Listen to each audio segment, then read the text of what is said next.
미국과의 관세 협상, 단순한 무역 합의가 아니라 한국 경제의 미래를 바꾸는 빅딜이 성사됐습니다. 오늘은 그 내용을 쉽고 재미있게 풀어드립니다. 이번 한미 관세 협상은 농산물 시장은 철저히 지키면서도 무려 3,500억 달러 규모의 대미 투자를 약속한 것이 핵심입니다. 미국의 보호무역주의 속에서도 한국은 협상을 통해 실리와 명분을 모두 챙겼죠. 특히 주목할 부분 1,500억 달러 규모의 한미 조선협력 전용 펀드입니다. 이 자금은 친환경 선박 건조, 인력 교류, 공동 연구개발 등에 투입됩니다. 한국은 LNG, 암모니아, 수소 선박 분야에서 세계 선두권인데 이번 협력은 미국의 해운 국방 수요까지 연결됩니다. 투자의 절반 이상인 2천억 달러는 반도체 2차 전지 바이오 산업에 집중됩니다. 삼성, SK, LG, 셀트리온이 미국 생산 거점을 확대하며 미국의 CHIPS 액트와 IRA 혜택을 누릴 수 있게 되죠. EU와 일본이 미국의 농산물 시장을 개방했던 것과 달리 한국은 쌀세고 기후 제품 시장을 지켜냈습니다. 이는 식량 안보와 농업 생태계 유지를 위한 중요한 승리입니다. 이번 협상은 관세 문제를 해결하는 것을 넘어 한미 경제를 양방향 가치 사슬로 진화시켰습니다. 서로의 시장, 기술, 인력을 공유하며 글로벌 경쟁력을 강화하는 방향이죠. 5월 31일 관세부가 시한을 하루 앞두고 한미 무역 협상이 급적으로 타결되었습니다. 이번 합의를 어떻게 평가해야 할까요? 오늘은 세 가지 평가 기준을 통해 이번 협상의 의미를 깊이 있게 분석하고 한국이 나아가야 할 방향을 함께 생각해 보겠습니다. 1. 시간축 평가 한미 FTA vs 현재. 첫 번째는 시간축에서의 평가입니다. 이번 합의로 한국은 한미 FTA 체제보다 불리한 조건을 받아들였죠. 상호관세와 자동차 품목관세 15%가 부과되면서 과거 어렵게 구축한 경제협력 틀이 무너졌습니다.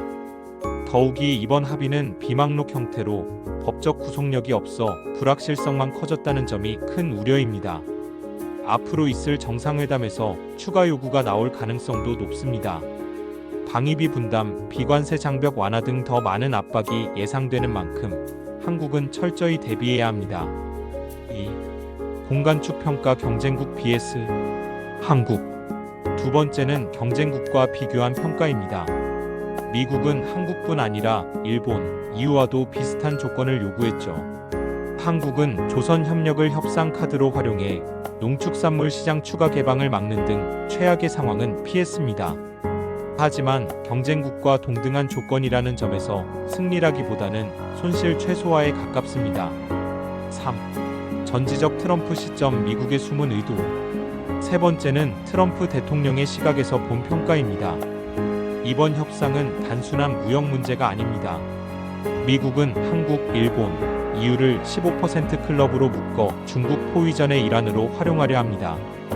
블룸버그는 이를 그랜드 엔서컬르먼트 플랜 포 차이너라고 보도했죠. 한국은 이제 미국의 패권 경쟁에서 중요한 말폰이 되었습니다. 하지만 미국도 안전하지 않습니다. 관세 인상으로 물가가 폭등하면 트럼프 정부에게 역풍이 불 수 있습니다. 8월 말 이후 미국 소비자 물가가 급등할 경우 관세 정책이 재검토될 가능성도 있습니다. 한국의 향후 전략. 그렇다면 한국은 어떻게 대응해야 할까요? 단기적으로는 두 가지가 시급합니다. 정상회담에서 추가 요구를 최소화하기, 합의의 불확실성을 줄이기. 중장기적으로는 경제안보 전략이 핵심입니다. AI, ICT, 그린 기술과 접목한 제조업 경쟁력 강화, 수출 다각화 내수 시장 확대, 15% 클럽 내에서는 전략적 협력, 밖에서는 다자무역 질서 복원. 한국은 이제 미국과 중국의 패권 경쟁에서 능동적으로 움직여야 합니다. 산업계, 정부, 국회가 하나 되어 대응한다면 위기를 기회로 바꿀 수 있습니다. 이번 협상은 분명히 고통스러운 결과였지만 한국 경제의 새로운 전환점이 될 수도 있습니다. 여러분은 어떻게 생각하시나요? 댓글로 의견을 공유해주세요. 다음 영상에서 더 깊은 분석으로 찾아뵙겠습니다.